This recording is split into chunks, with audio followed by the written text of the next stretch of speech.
Graça e paz, irmãos, da parte de Cristo Jesus, Senhor da igreja, Senhor das nossas vidas. Estamos aqui mais uma vez para compartilhar um pouco da palavra de Deus.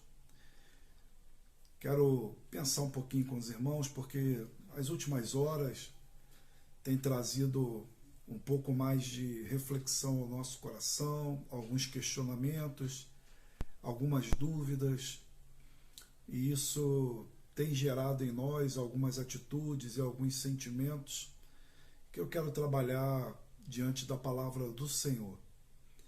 Vou compartilhar com vocês um texto que já compartilhamos na igreja, Colossenses capítulo 1, do versículo 9 ao versículo de número 12. Os irmãos sabem que temos trabalhado esse texto do apóstolo Paulo aos Colossenses, essa carta, e nós vamos continuar aqui também fazendo reflexão sobre ela.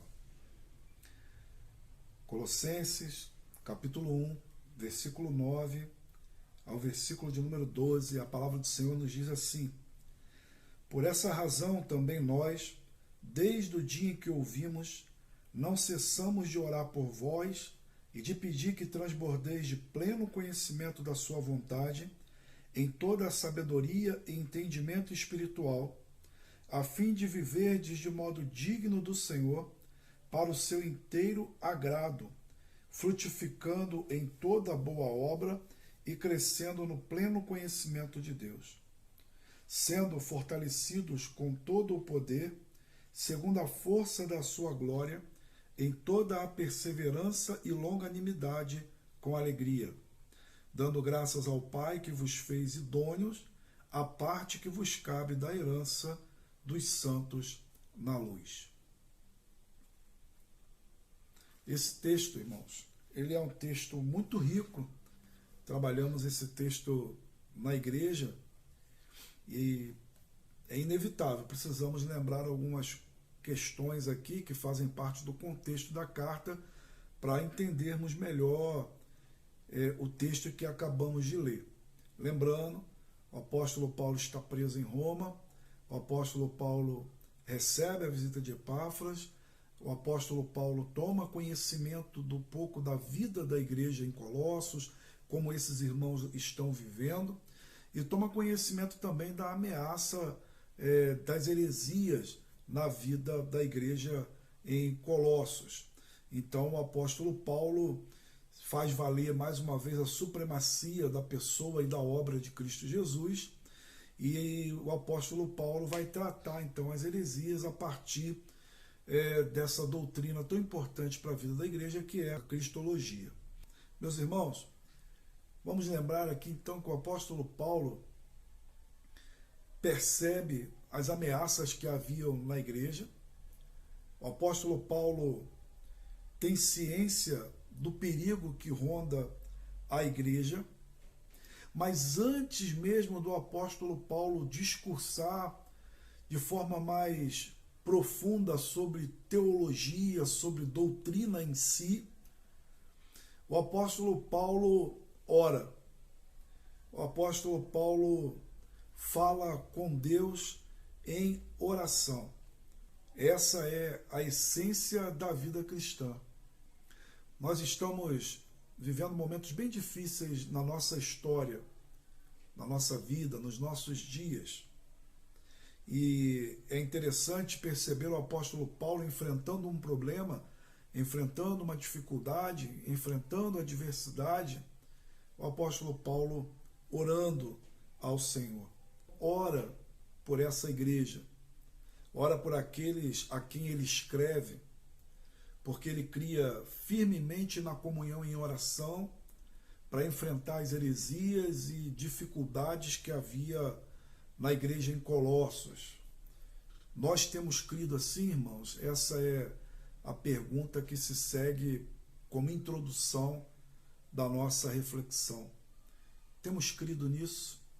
Que o caminho continua sendo a oração, que as nossas armas são espirituais, que a nossa tomada de decisão ou as decisões que vamos tomar precisam ser tomadas com os joelhos dobrados diante do Senhor. Eu quero te convidar a tratar esses últimos momentos, as dúvidas que você tem no seu coração, as dificuldades que você tem no seu coração com a oração. Por isso, eu quero falar para você mais uma vez sobre a importância da oração na vida cristã. Em primeiro lugar, Paulo ora e ora na prisão. É interessante, é abençoador saber que o apóstolo Paulo está preso, mas ele não está afundando em autopiedade. O apóstolo Paulo não está num estado de autocomiseração, o apóstolo Paulo não está se colocando numa condição de autopiedade, mas o apóstolo Paulo fala com Deus. Precisamos entender que a oração ela é o elemento essencial da vida cristã para todos os momentos, em prisão ou em liberdade. Devemos entender que a oração é elemento essencial para a vida cristã. Lembra aqui das palavras de John Piper, que diz que o diabo derrota a maioria das nossas orações antes que elas aconteçam. E o motivo pelo qual isso acontece, diz John Piper, é porque nós não nos preparamos para esse momento. Colaborando com essa ideia ainda, João Calvino diz que se não fixarmos certas horas do dia para a oração, ela escapará facilmente da nossa memória. Meus irmãos, como é importante nesses dias termos essa regularidade de oração e intensidade de oração. Devemos buscar a direção do alto, a orientação de Deus para aquilo que vamos fazer, para aquilo que está diante de nós. Irmãos, o apóstolo Paulo, ele trata os seus problemas falando com Deus a respeito deles e colocando esses problemas nas mãos de Deus. Por essa razão, também nós, desde o dia em que o ouvimos, não cessamos de orar por vós. Epáfra traz um relato muito interessante daquilo que Deus havia feito na vida dos colossenses. Eles estavam crescendo, se desenvolvendo, vivendo em amor, vivendo a expressão da fé, proclamando o evangelho, vivendo a esperança. Mas o apóstolo Paulo também entende que todos esses motivos de gratidão devem ser acompanhados por intercessão, para que a graça de Deus continue sobre a vida deles e eles não se percam em meio às heresias que estavam chegando sobre a igreja. Havia ainda perigos e ameaças sobre a igreja. E mais uma vez, antes que o apóstolo Paulo tratasse qualquer um desses assuntos de maneira direta, o apóstolo Paulo ora. Antes de mais nada, o apóstolo Paulo ora. O apóstolo Paulo é reconhecidamente um dos maiores evangelistas do Novo Testamento. O apóstolo Paulo tinha conhecimento da Torá, conhecimento da lei. O apóstolo Paulo tinha a experiência de conversão, do encontro com Jesus Cristo. O apóstolo Paulo era alguém que tinha respeito diante dos seus irmãos, mas o apóstolo Paulo não faz uso de nenhuma dessas prerrogativas suas para resolver o problema em Colossos. O apóstolo Paulo faz uso da oração. Antes do apóstolo Paulo trazer qualquer tipo de orientação, o apóstolo Paulo ora. O apóstolo Paulo reconhece a sua dependência na pessoa de Deus, na pessoa de Cristo Jesus.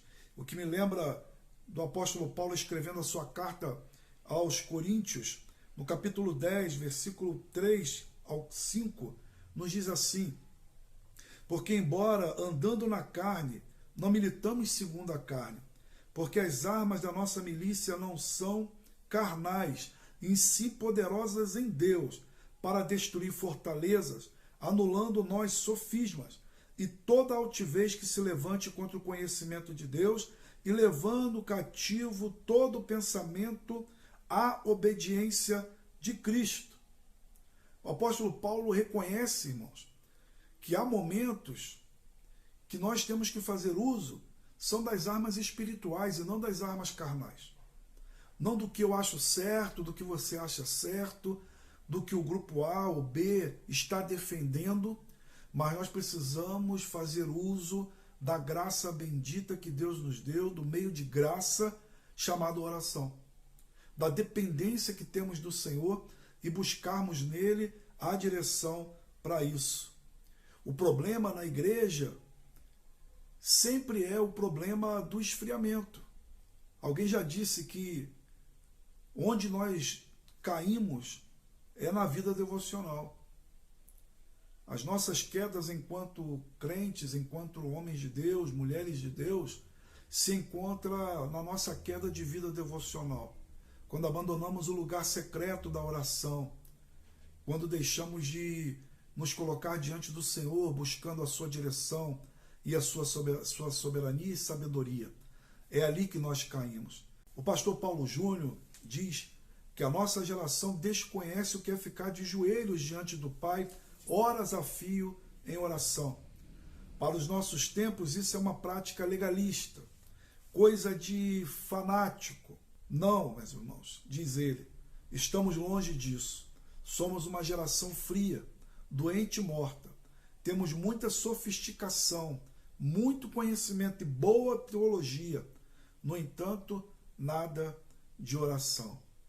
Nesse momento de reclusão, muitos de nós temos nos lançado para passarmos o tempo diante das mídias sociais, diante da televisão. E a recomendação bíblica trazida também pelo pastor é de que nós devemos voltar ao lugar da oração. Devemos lembrar que Jesus Cristo abriu para nós um novo e vivo caminho, do qual nós temos acesso diante do Pai. Ele mesmo disse, lá em João, capítulo 14, versículo 13, e tudo quanto pedides em meu nome, isso farei, a fim de que o Pai seja glorificado. Há um novo e vivo caminho, meus irmãos. Há uma autoridade, a autoridade do nome de Cristo e o seu sacrifício, que nos abriu um caminho direto diante da presença do nosso Pai. Precisamos lembrar de voltarmos à oração.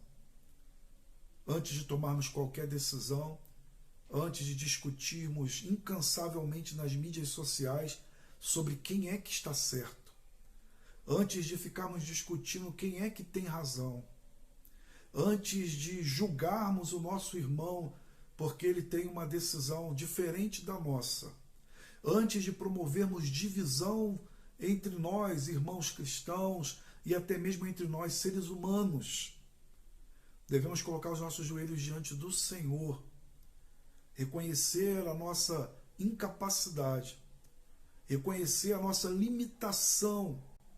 Então devemos colocar os joelhos diante do Senhor e falarmos com Ele em oração. Aprendamos, irmãos, a orar também pelo que é essencial. O apóstolo Paulo ora pelo que é essencial para a vida. Diz assim, por essa razão também nós, desde o dia em que ouvimos, não cessamos de orar por vós. Em terceiro lugar, irmãos, o apóstolo Paulo ora por aquilo que é essencial. Aprendamos a orar pelo que é essencial. O apóstolo Paulo diz, por essa razão também nós, desde o dia em que ouvimos, não cessamos de orar por vós e de pedir. E o que o apóstolo Paulo pede? Que transbordeis de pleno conhecimento da sua vontade. O apóstolo Paulo está falando do conhecimento penetrante, da revelação maravilhosa e redentora na pessoa de Cristo Jesus e pela palavra de Deus, a fim de viverdes de modo digno do Senhor, para o seu inteiro agrado, frutificando em toda boa obra e crescendo no pleno conhecimento de Deus. O apóstolo Paulo ora para que a igreja viva a mais plena, doce e bela comunhão com o próprio Deus. Assim, esse pleno conhecimento transforma a vida, o coração. Quando uma pessoa cresce no pleno conhecimento de Deus, sua força e coragem aumentam. Surge, na realidade, uma força e uma coragem que não é nossa, mas ela vem do próprio relacionamento com Deus, da certeza de que Deus está cuidando de nós. A presença divina em nossas vidas nos capacita a vivermos de maneira corajosa e não desanimadora. Podemos dizer, como o apóstolo Paulo disse, posso todas as coisas naquele que me fortalece. Essa força capacita o crente a viver em toda a perseverança e longanimidade com alegria, como diz o apóstolo Paulo. Essa que é capacitadora segundo a força da glória do nosso Deus. Nos faz perseverar. Perseverar é a graça de suportar, é a graça de continuar confiando na direção bendita do nosso Deus. É a graça de passar e de superar as aflições e as provações. É a recusa de sucumbir ao desespero e à covardia. É a perseverança, meu irmão e minha irmã, de não nos desesperarmos, buscando soluções segundo o nosso próprio coração e segundo o nosso próprio entendimento, mas sim segundo a vontade boa, perfeita e agradável do nosso Deus.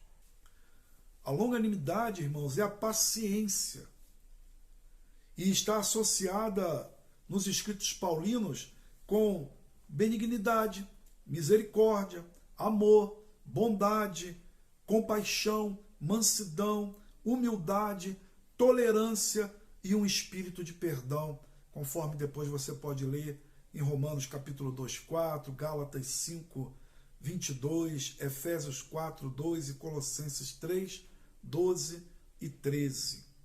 Essas virtudes são geradas pela esperança, pela confiança que temos no cumprimento das promessas de Deus para as nossas vidas. E aí o apóstolo Paulo então conclui dizendo, dando graças ao Pai, que vos fez idôneos à parte que vos cabe da herança dos santos na luz. Dando graças ao Pai. Irmãos, a vida de oração deve ser a prática do cristão e deve sempre ser também considerada a gratidão ao nosso Deus por tudo que Ele tem nos feito. Tudo isso que acabamos de dizer são motivos para darmos graças ao nosso Deus. Colocarmos diante dele a nossa gratidão e a nossa alegria. Regozijar-se diante do Senhor.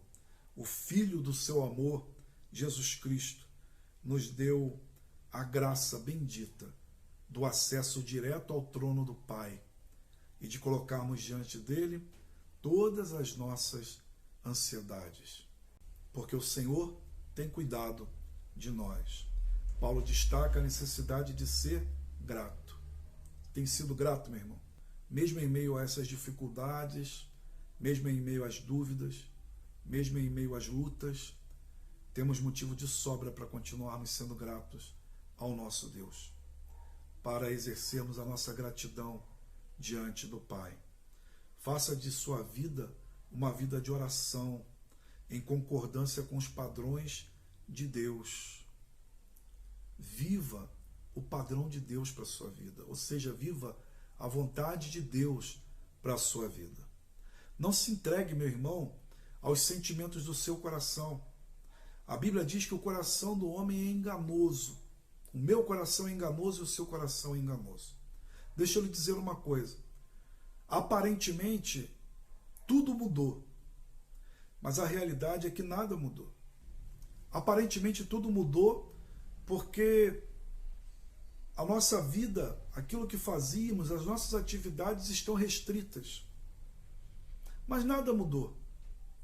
Antes, como agora, nós somos dependentes de Deus. Carecíamos da sua direção, da sua soberania e da sua sabedoria na nossa vida. E continuamos carecendo. Nada mudou. Antes o nosso coração era enganoso e agora o nosso coração continua sendo.